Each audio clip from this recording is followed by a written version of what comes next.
I'd like to start by giving a little more background on the situation leading up to the events that have completely altered my life over the past few months. It feels necessary to add some context for anyone who's just coming in, and it helps me process everything as difficult as it is. For a bit of context, I'll explain my family dynamics.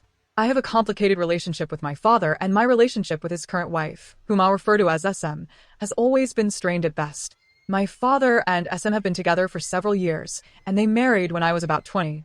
She's younger than my dad, and there's a significant age gap between her and his previous partners as well, which didn't sit well with some of us.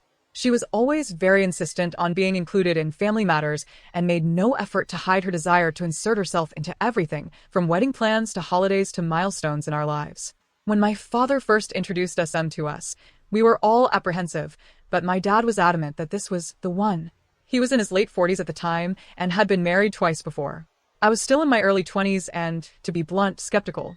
SM seemed to be more interested in the idea of a perfect family rather than actually building a genuine relationship with us.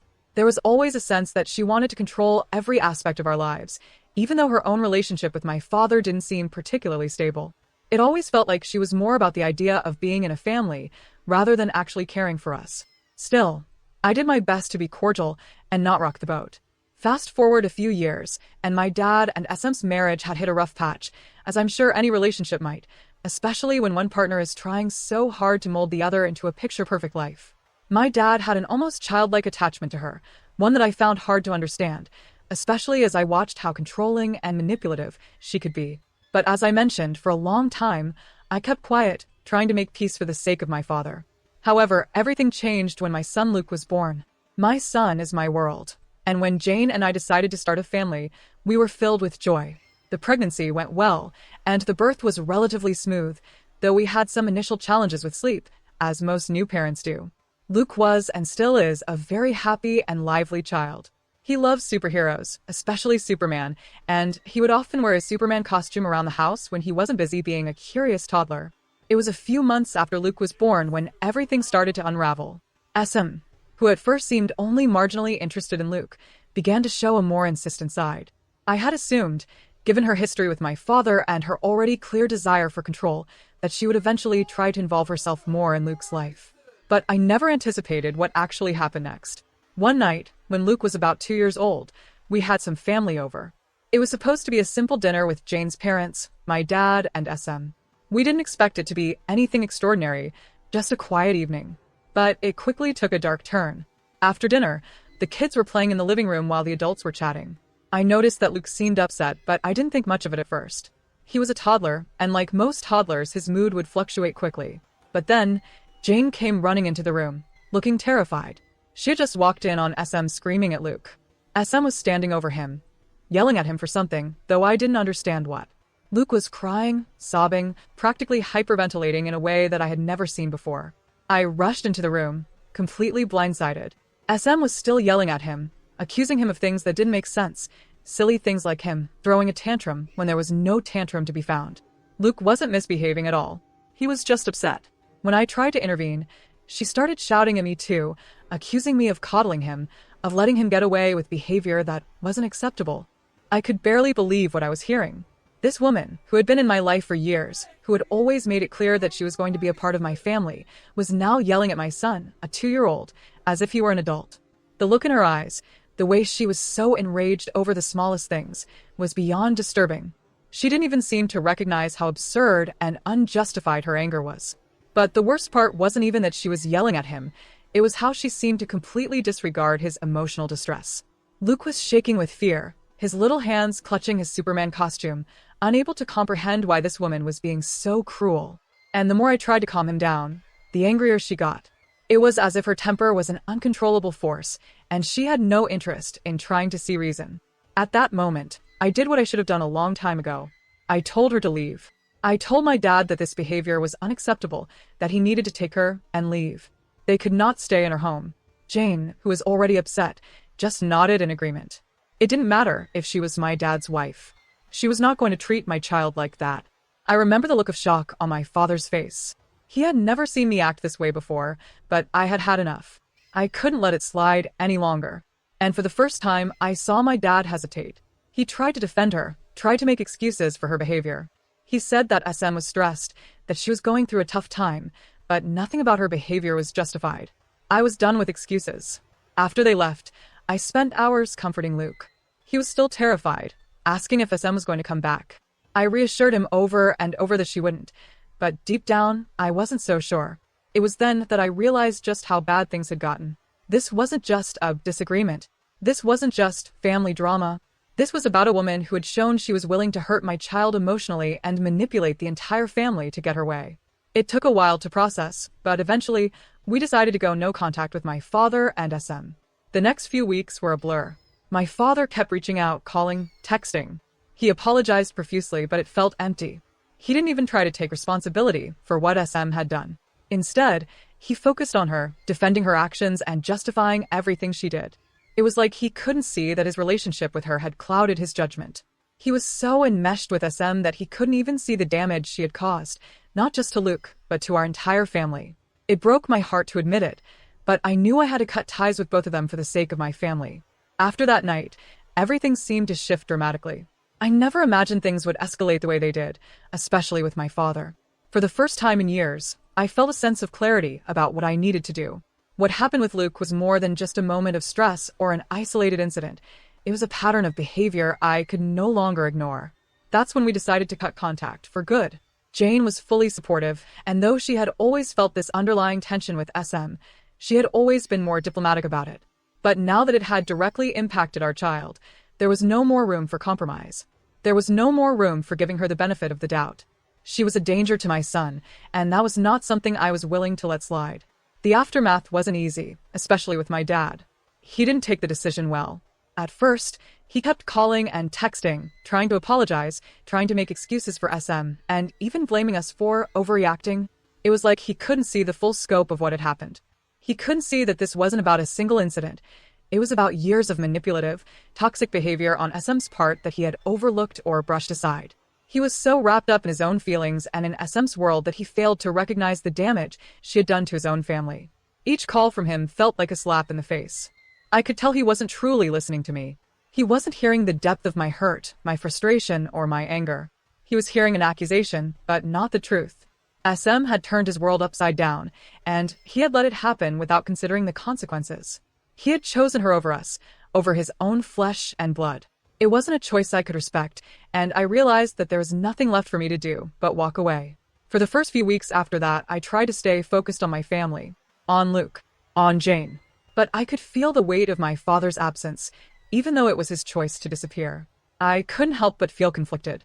The man who had been a part of my life for so long, the man who raised me, was now out of my life, all because of a woman who could barely recognize the value of family. It hurt. It truly did. But in my heart, I knew it was the only option. Over the next few months, I slowly started to rebuild the peace I'd lost. But even as I tried to focus on my son and my wife, there was still the matter of SM herself and her continued influence over my father. Even though we had cut ties, I knew I couldn't fully escape her presence as long as my father was still in the picture. The first major event after our decision to go no contact with my father was the baby shower for our second child. Jane and I had always wanted a laid-back celebration for our growing family. We weren't interested in anything extravagant. We just wanted to spend time with close friends and family, enjoying some pizza, laughs, and love. But of course, it didn't take long for SM to attempt to infiltrate our plans. I remember it so clearly, the call we received from the venue a couple days before the shower. The venue manager, Nina, told me that SM had stopped by, completely uninvited, to drop off a bunch of large, heavy boxes of decorations. She had gone on about how she had a little surprise for us, all the while acting as though we should be grateful for her unsolicited gesture. Nina seemed slightly baffled by the whole thing but said that SM had made it clear she intended to show up earlier than the agreed-upon time to set everything up. She even mentioned that SM was planning to arrive at 3:30 p.m. to start arranging her special touches before the party began. I couldn't believe it. The audacity. We had a very specific vision for the shower, simple, fun, and lighthearted. And it definitely didn't include any of SM's over-the-top, Barbie-esque decor. SM had always had a flair for the dramatic, but this was beyond the pale. The pink frills, the excessive decorations, the overblown theme. It was all wrong. Jane and I didn't want any of that. The shower was supposed to reflect us, our style, and our family, not some absurd fantasy that SM had concocted in her head. I could already feel my frustration building. My first instinct was to confront her, to tell her that she had crossed a line. But I knew that would only escalate the situation. If there's one thing I've learned about SM over the years, it's that she can't stand being told no. She's the type of person who, when challenged, doubles down, making everything far worse. So I did the only thing that seemed sensible at the time. I called Laura, my sister, who had always been the voice of reason in the family. I explained the situation to Laura, and she immediately understood the gravity of it. She's always been the type to stand firm, especially when it comes to family matters. Laura didn't hesitate. She called Nina and asked her to check if SM had left anything behind. Thankfully, Nina was able to confirm that SM's boxes were still at the venue. So, Laura took it upon herself to head over the next morning and assess the situation. When Laura arrived, she was already prepared for the worst.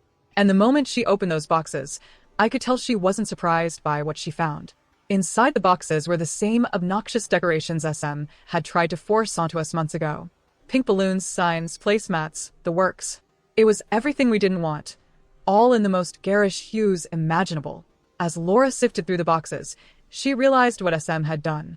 SM had planned on showing up earlier than anyone else, setting everything up herself, and essentially taking over the entire event. She didn't even bother to consult us about the details. It was her baby shower in her mind, and we were just the bystanders. Laura knew we had to act fast. SM wasn't one to take no for an answer, and we were running out of time. The venue wasn't booked for long, and we still had so much to do. But Laura, being the brilliant strategist that she is, came up with a plan. We decided we were going to turn the tables. Instead of confronting SM head-on, we would play her game. Laura contacted Nina and arranged for everything to be cleared out before SM arrived.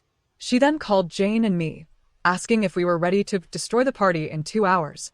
I'll admit, it sounded like a joke at first, but when Laura outlined her plan, I realized just how clever it was. We were going to turn SM's world upside down, without her ever seeing it coming. So, the day before the shower, Laura invited SM to a salon, using the excuse of some coupons she had, promising a relaxing time.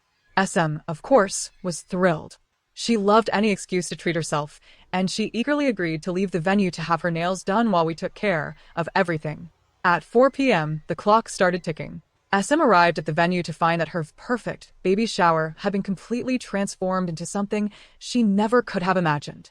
While she was pampering herself at the salon, Jane, Nina, and I worked quickly. We stripped down every last bit of SM's hideous decorations and replaced them with our own. We transformed the venue into a relaxed, fun, pizza-filled celebration, just like we had envisioned. We swapped out the frilly pink placemats for vibrant, colorful tablecloths. The balloons were replaced with ones that reflected our own personalities. We set up games and activities that we knew our friends and family would love. It was going to be a fun, light-hearted evening, and SM's pretentious version of the party would be a thing of the past. I won't go into the specifics of how bad it all looked when we started pulling down the decorations. Let's just say that the venue was practically screaming Barbie Land when we first arrived. But by the end, it was unrecognizable. We finished with minutes to spare, and the result was exactly what we had hoped for. When SM arrived, her face was priceless. Her jaw dropped as she walked into the room, trying to make sense of what had happened. All of her precious decor was gone, replaced with the things she had never intended for the party. My sister Laura, ever the calm one, just smiled and whispered, "Nice try," before walking off to help set up Luke's outfit. I could practically hear the frustration building inside SM as she looked around the room, trying to figure out how we had managed to pull off such a perfect sabotage. For the rest of the night, she sulked in the corner. But the baby shower was a hit. Our friends and family were there, and we had a great time. Luke loved the pizza, the games, and the attention. We were surrounded by the people who mattered most to us, and that was all that mattered. As for SM, she spent the evening in her own little world, throwing a few passive-aggressive comments our way. But it was clear she had lost. We had finally taken control of our own event, and in doing so, we had taken control of our lives. After the baby shower disaster, things between us and SM seemed to reach a tipping point. I felt as if we'd crossed a line that could never be uncrossed, and honestly, I was okay with that. Our lives had finally started to feel like our lives, free from SM's constant meddling and controlling behavior. But there was still the issue of my father, and the fallout that would inevitably follow. Despite everything that had happened, he was still my father. A part of me hoped that with enough time and space, things would settle. But deep down, I knew that healing this rift was going to take a lot more than just distance. The calls from my father didn't stop.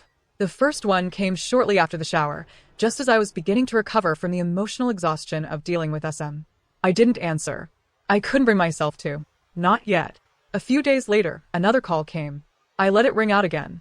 This time, a text followed. I know things have been difficult, but I'm still your father. I want to make things right. Please, let's talk. It hit me like a punch in the gut. In that moment, I couldn't decide whether I was more angry or sad. I had spent so many years trying to get my father to see the truth about SM, her behavior, her manipulation, and now he was acting as though none of it had happened. As if it were all just some misunderstanding or a phase that would pass. But how could I forgive that? How could I just forget everything she'd done? Everything he'd allowed her to do?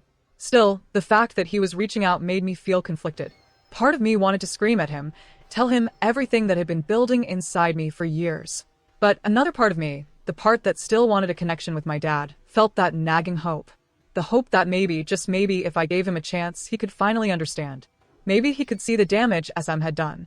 Maybe he could really see me as his child, and not just as someone who'd been swept aside by his obsession with her. I didn't respond immediately. Instead, I talked to Jane. We had long discussions about my father, about how far we had come as a couple and as parents, and about the possibility of him coming back into our lives. Jane, ever the rational one, was supportive but firm. She knew how much my father's behavior had hurt me, and she didn't want me to rush into anything out of guilt or some fleeting hope that things could be fixed. She was right, of course. There was no going back to how things had been, and I wasn't sure I could forgive him for his part in enabling SM's behavior, no matter how much I still loved him. After several more attempts on my father's part, I finally agreed to meet with him. It felt like the right thing to do, even though I wasn't sure what I was hoping for. I had no illusions that everything would be fine after one conversation. I wasn't expecting any grand apologies or emotional breakthroughs, but I knew that I needed closure. I needed to say the things I had been holding in for years. I arranged a meeting at a local coffee shop. Nothing fancy, just a neutral ground where we could sit and talk. When I showed up, my father was already there, sitting by the window, looking lost in thought. He looked older than I remembered, his face more worn, the weight of the years pressing on him in a way I hadn't noticed before. For a moment, I felt a pang of sorrow for him, but that feeling quickly disappeared as I sat down across from him. I had come here to be honest with him, and I wasn't going to sugarcoat things. The conversation started slowly. At first, he tried to ease into the subject, asking about Jane, Luke, and the baby. But I could tell he was avoiding the elephant in the room, SM. I didn't waste time. I couldn't. Dad, we need to talk about SM, I said, my voice steady but firm. What's happened with her? How she's treated me, and how you've supported her instead of your own family. He stiffened slightly at the mention of her name. For a brief moment, his eyes flickered with defensiveness, but then he sighed deeply. I know I haven't been there for you, and I regret that. But she's my wife, and I want to make it work with her. I couldn't believe what I was hearing. After everything, after all the hurt and pain, his first instinct was still to defend her. He wasn't seeing the full picture. He wasn't seeing me, my sister, or my son. All he saw was the woman he had married. Dad, that's the problem, I said, my voice rising a little. You've been so focused on making things work with her that you've completely ignored everything she's done to us. To me. To Luke. To Jane. My father opened his mouth, but no words came out. I could see the wheels turning in his head, but I wasn't sure he was really processing what I was saying. It was as though he was hearing the words, but he wasn't truly listening. And in that moment, I realized there was nothing more to say. I had tried for years to make him understand, to get him to see what was really going on, but it was clear that he wasn't going to change. I can't do this anymore, Dad, I continued, my voice breaking slightly despite my best efforts to keep it steady. I can't keep pretending that everything is fine. I can't keep pretending that SM isn't toxic, and I can't keep pretending that you're still the father I used to know. His face fell, and for a moment, he looked truly hurt. But it wasn't the same kind of hurt I was feeling. His pain seemed to be more about losing control of the situation, about realizing that his relationship with me, with his children, was fractured beyond repair. I never meant to hurt you, he said quietly. But I'm not sure how to fix this. I don't think you can, I said softly. I've tried, but it's too late. The silence stretched between us, thick and uncomfortable. Neither of us spoke for a long time. Finally, I stood up, knowing that the conversation had reached its end. There was no point in dragging it out any longer. I'm not going to keep fighting for something that isn't there, I said, my heart heavy but resolute. I've made my peace with it. I just need you to understand that. And with that, I left. As I walked out of the coffee shop, I felt a strange mix of relief and sadness. Relief because I had said everything I needed to say, but sadness because I had hoped, for a long time, that my father would finally see the truth and come around. But now I knew that wasn't going to happen. I wasn't sure what the future held for me and my father, but I knew that whatever it was, it couldn't include SM. Not in any meaningful way. And as I made my way back home to Jane and Luke, I felt a weight lifting from my shoulders. The storm had passed, and I could finally breathe again. But the fallout wasn't over. Not yet. I would soon find out that my relationship with my stepbrother, who had always been caught in the middle of our family's dysfunction, was about to change forever. A few days later, I received a message from him. It was brief, and it threw me off guard. "Hey, can we talk?" I had to think about it for a moment. I had barely spoken to my stepbrother since everything went south with our dad and SM. I hadn't even really considered the idea of reconciling with him. But I also knew he wasn't entirely to blame for what had happened. His loyalty to SM had clouded his judgment, but he wasn't as deep into the toxicity as my father was. I wondered if he had finally come to terms with how badly SM had treated me and my family. I agreed to meet him. The story was far from over, and as I waited to meet my stepbrother, I couldn't help but wonder how things would unfold from here. Would he apologize? Would he truly understand what he had allowed to happen? Only time would tell. But for now, I was focusing on what truly mattered: Jane, Luke, and the baby on the way. Thank you for watching this video. Don't forget to subscribe and hit notification bell to stay updated.